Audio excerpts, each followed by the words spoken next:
And now Chapter 9. Dhruva Maharaj returns home.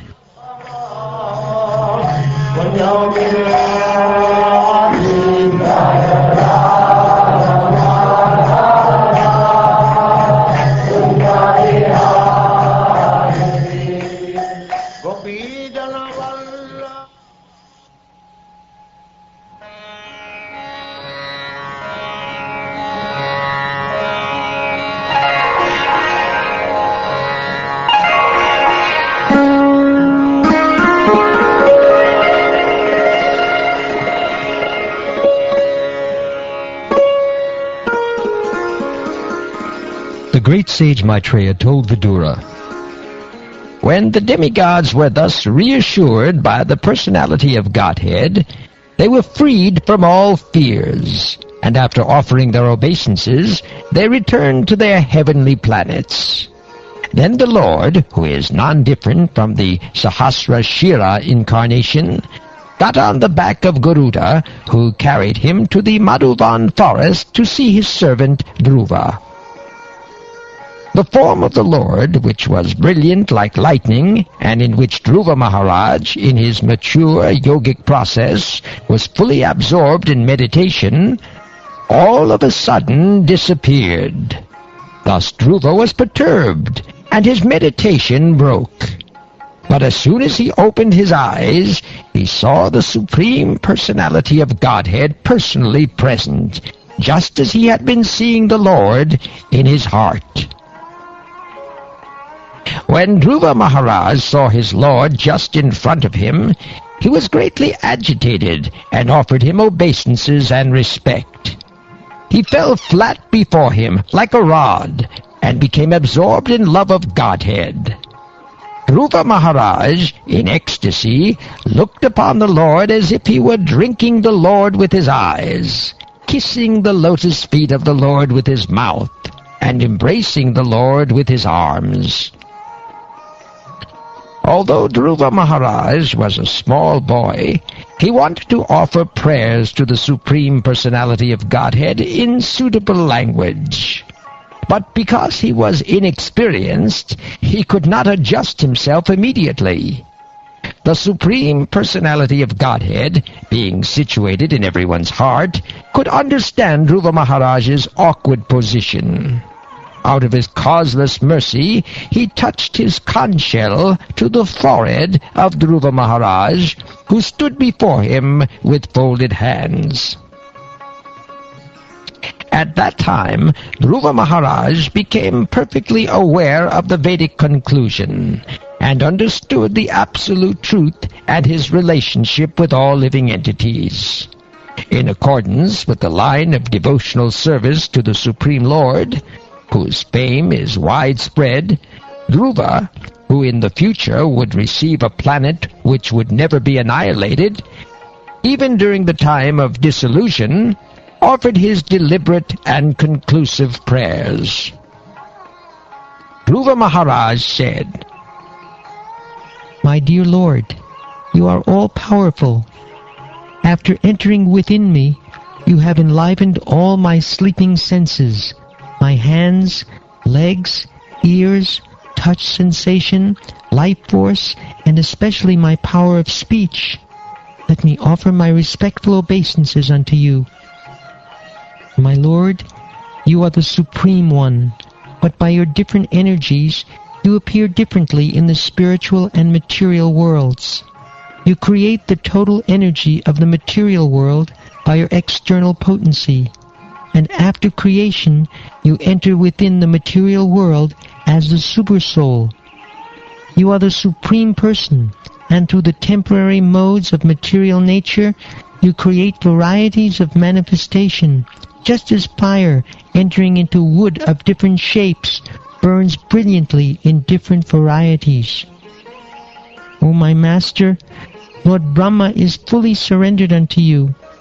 In the beginning, You gave him knowledge, and thus he could see and understand the entire universe, just as a person awakens from sleep and visualizes his immediate duties. You are the only shelter of all persons who desire liberation, and you are the friend of all who are distressed. How therefore can a learned person who has perfect knowledge ever forget you? Persons who worship you simply for the sense gratification of this big bag of skin are certainly influenced by your illusory energy.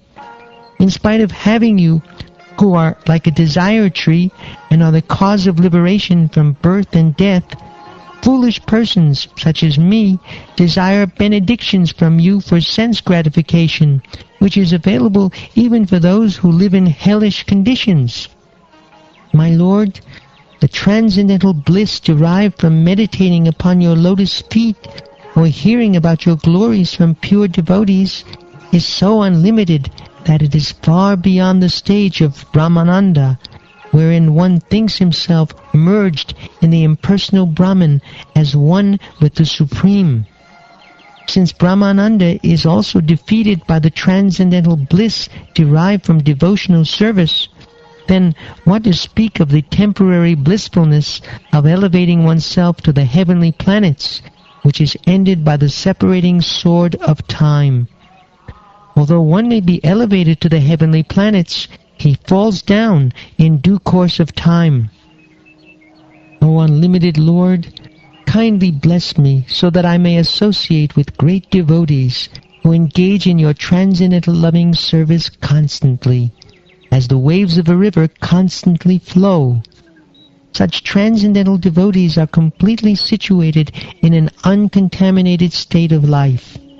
By the process of devotional service, I shall surely be able to cross the nascent ocean of material existence, which is filled with the waves of blazing, fire-like dangers. It will be very easy for me, for I am becoming mad to hear about your transcendental qualities and pastimes, which are eternally existent. O Lord, who have a lotus navel, if a person happens to associate with a devotee whose heart always hankers after your lotus feet, seeking always their fragrance, he is never attached to the material body or in a bodily relationship to offspring, friends, home, wealth, and wife, which are very, very dear to materialistic persons. Indeed, he does not care for them. My dear Lord, O Supreme Unborn, I know that the different varieties of living entities, such as animals, trees, birds, reptiles, demigods, and human beings, are spread throughout the universe, which is caused by the total material energy. And I know that they are sometimes manifest and sometimes unmanifest. But I have never experienced the supreme form I behold as I see you now. Now all kinds of methods of theorizing have come to an end. My dear Lord, at the end of each millennium, the Supreme Personality of Godhead, Garbhodakashayi Vishnu, dissolves everything manifested within the universe into his belly. He lies down on the lap of Sheshanaga. From his navel sprouts a golden lotus flower on a stem, and on that lotus Lord Brahma is created. I can understand that you are the same Supreme Godhead. I therefore offer my respectful obeisances unto you. My Lord, by your unbroken, transcendental glance, you are the supreme witness of all stages of intellectual activities. You are eternally liberated. Your existence is situated in pure goodness, and you are existent in the Supersoul without change. You are the original personality of Godhead, full with 6 opulences, and you are eternally the master of the 3 modes of material nature. Thus you are always different from the ordinary living entities. As Lord Vishnu, you maintain all the affairs of the entire universe, and yet you stand aloof and are the enjoyer of the results of all sacrifices. My dear Lord, in your impersonal manifestation of Brahman, there are always two opposing elements, knowledge and ignorance. Your multi-energies are continually manifest, but the impersonal Brahman, which is undivided, original, changeless, unlimited, and blissful, is the cause of the material manifestation.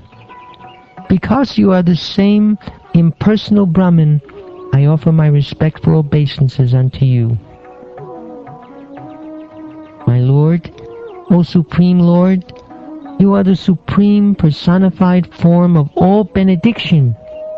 Therefore, for one who abides in your devotional service with no other desire, worshipping your lotus feet is better than becoming a king and lording it over a kingdom. That is the benediction of worshipping your lotus feet. To ignorant devotees like me, you are the causelessly merciful maintainer, just like a cow who takes care of the newly born calf by supplying milk and giving it protection from attack.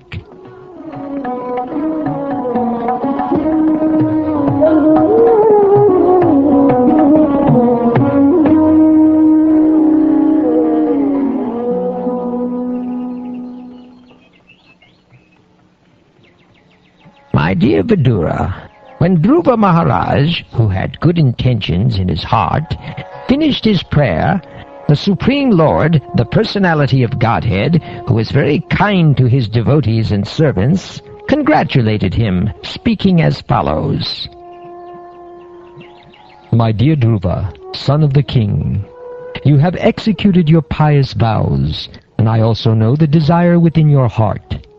Although your desire is very ambitious and very difficult to fulfill, I shall favor you with its fulfillment. All good fortune unto you. My dear Dhruva, I shall award you the glowing planet known as the Pole Star, which will continue to exist even after the dissolution at the end of the millennium. No one has ever ruled this planet, which is surrounded by all the solar systems, planets, and stars. All the luminaries in the sky circumambulate this planet, just as bulls tread around a central pole for the purpose of crushing grains. Keeping the pole star to their right, all the stars inhabited by the great sages like Dharma, Agni, Kashyapa, and Shukra circumambulate this planet, which continues to exist even after the dissolution of all others. After your father goes to the forest and awards you the rule of his kingdom, you will rule continuously the entire world for 36,000 years, and all your senses will continue to be as strong as they are now. You will never become old. Sometime in the future, your brother, Uttama, will go hunting in the forest, and while absorbed in hunting, he will be killed.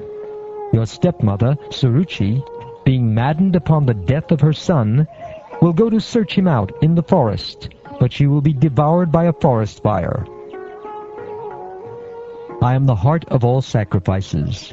You will be able to perform many great sacrifices, and also give great charities. In this way, you will be able to enjoy the blessings of material happiness in this life, and at the time of your death, you will be able to remember me. My dear Dhruva, after your material life in this body, you will go to my planet, which is always offered obeisances by the residents of all other planetary systems. It is situated above the planets of the 7 rishis, and having gone there, you will never have to come back again to this material world.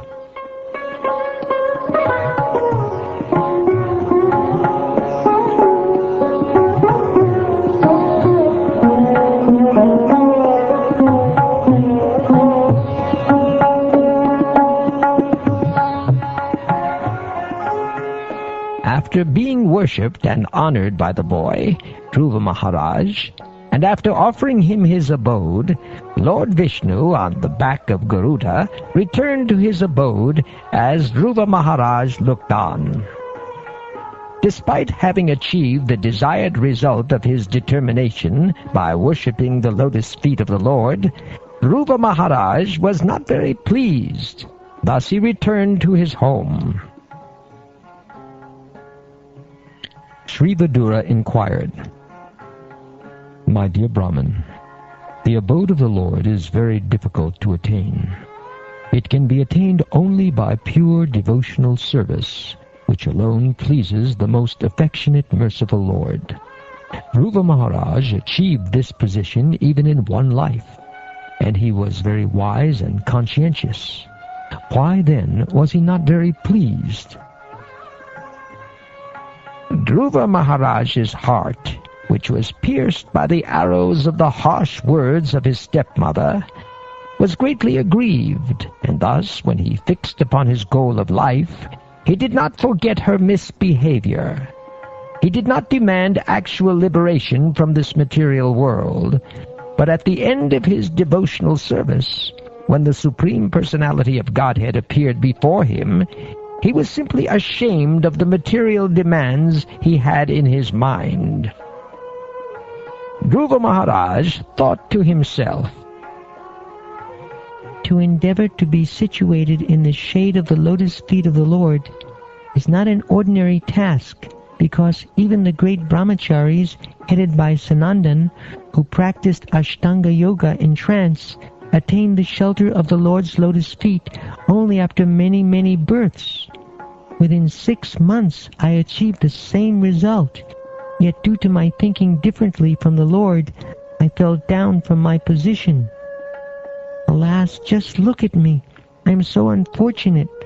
I approached the lotus feet of the Supreme Personality of Godhead, who can immediately cut the chain of the repetition of birth and death. But still, out of my foolishness, I prayed for things which are perishable. Since all the demigods who are situated in the higher planetary system will have to come down again, they are all envious of my being elevated to Vaikuntha Loka by devotional service.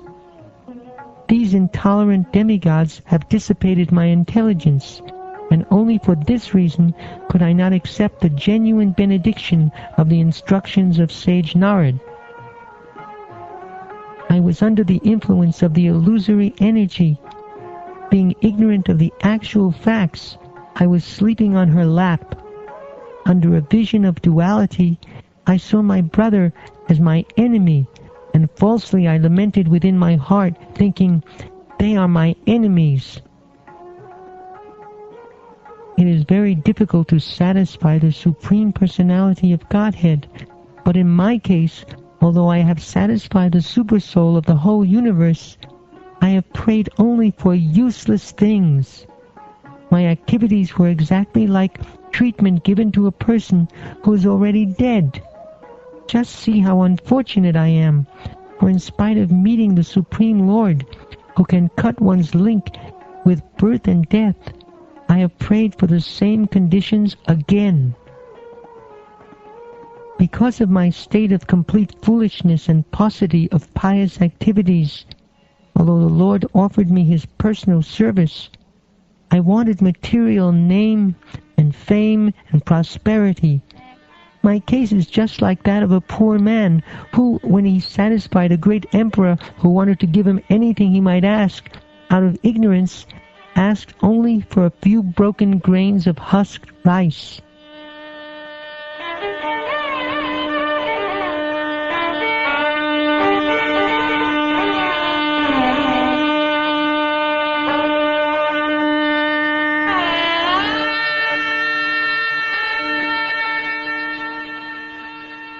My dear Vidura, persons like you, who are pure devotees of the lotus feet of Mukunda, the Supreme Personality of Godhead, who can offer liberation, and who are always attached to the honey of his lotus feet, are always satisfied in serving the lotus feet of the Lord. In any condition of life, such persons remain satisfied, and thus they never ask the Lord for material prosperity. When King Uttanapad heard that his son Dhruva was coming back home, as if coming back to life after death, He could not put his faith in this message, for he was doubtful of how it could happen. He considered himself the most wretched, and therefore he thought that it was not possible for him to attain such good fortune. Although he could not believe the words of the messenger, he had full faith in the word of the great sage Narad.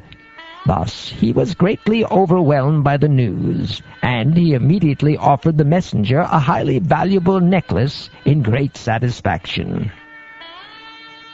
Then King Uttanapad, being very eager to see the face of his lost son, mounted a chariot drawn by excellent horses, and bedecked with golden filigree. Taking with him many learned Brahmins, all the elderly personalities of his family, his officers, his ministers, and his immediate friends, he immediately left the city. As he proceeded in this parade, there were auspicious sounds of conch shells, kettle drums, flutes, and the chanting of Vedic mantras to indicate all good fortune.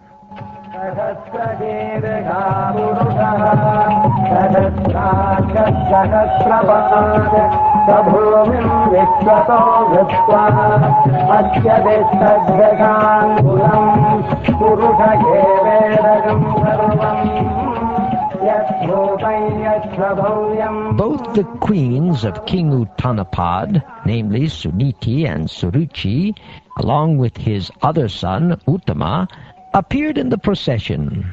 The queens were seated on a palanquin. Upon seeing Dhruva Maharaj approaching the neighboring small forest, King Uttanapad, with great haste, got down from his chariot. He had been very anxious for a long time to see his son Dhruva, and therefore, with great love and affection, he went forward to embrace his long-lost boy. Breathing very heavily, the king embraced him with both arms. But Dhruva Maharaj was not the same as before. He was completely sanctified by spiritual advancement, due to having been touched by the lotus feet of the Supreme Personality of Godhead.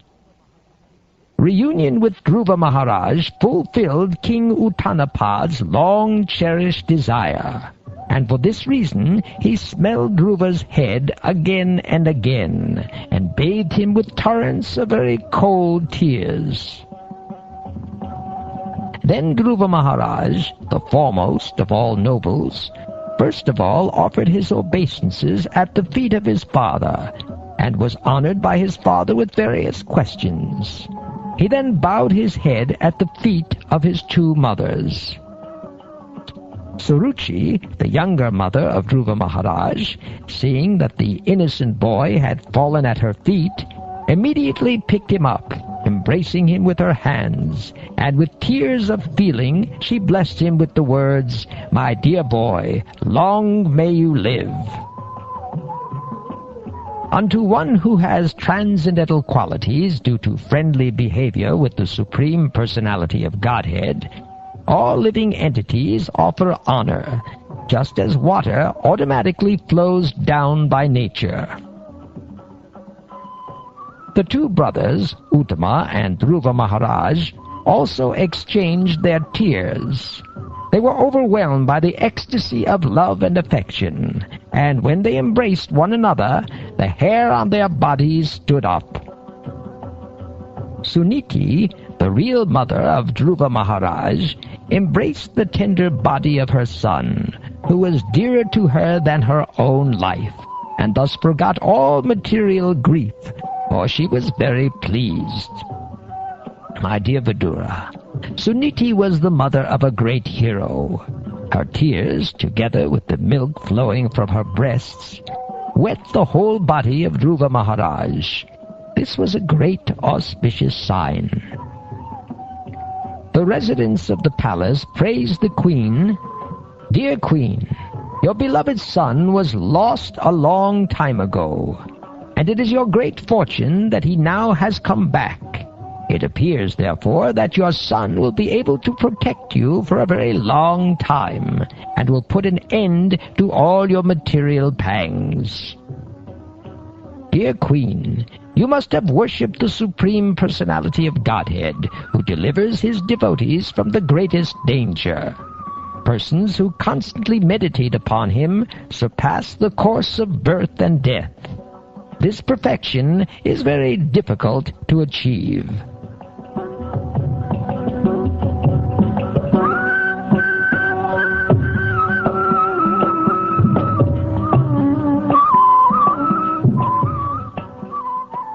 My dear Vidura, when everyone was thus praising Dhruva Maharaj, the king was very happy, and he had Dhruva and his brother seated on the back of a she-elephant. Thus he returned to his capital, where he was praised by all classes of men. The whole city was decorated with columns of banana trees containing bunches of fruits and flowers, and betel nut trees with leaves and branches were seen here and there.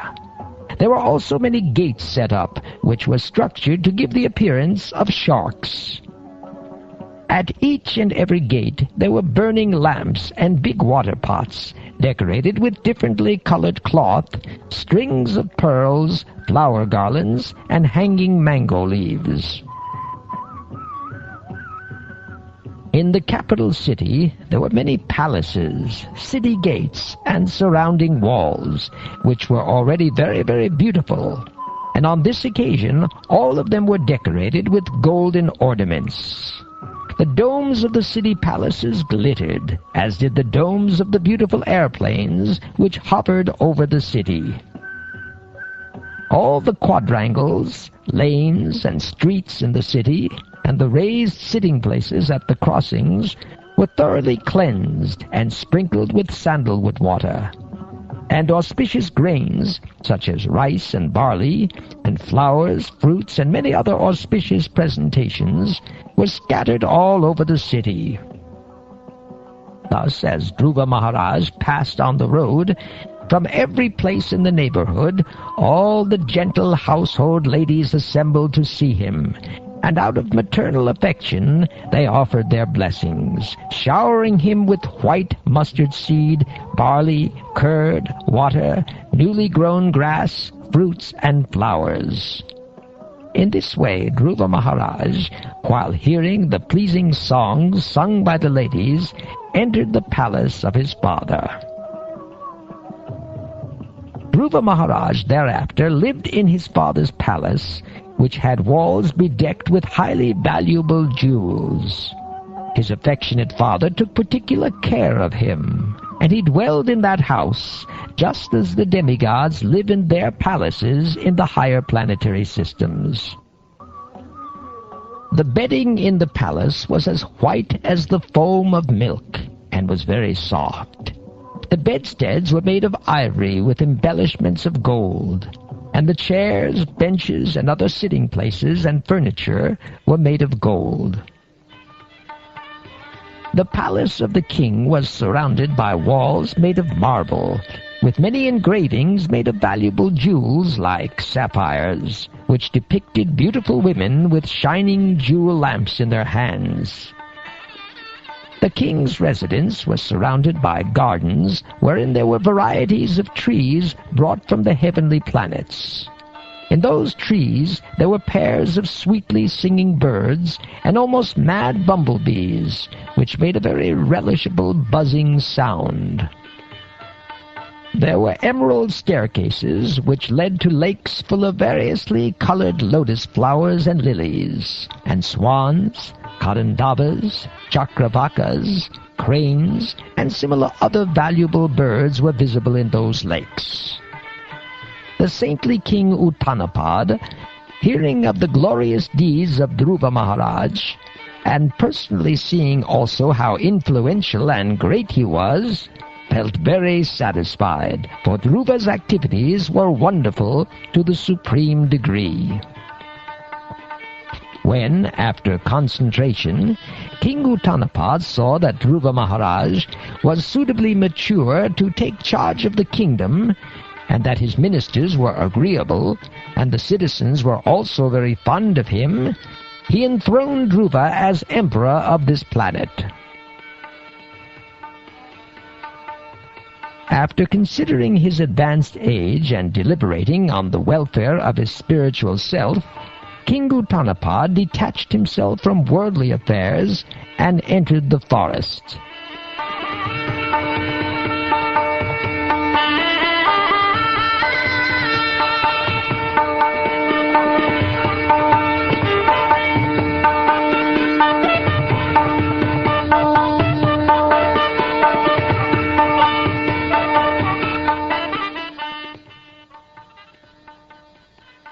Thus ends the 9th chapter of the 4th canto of the Srimad Bhagavatam, entitled Dhruva Maharaj Returns Home.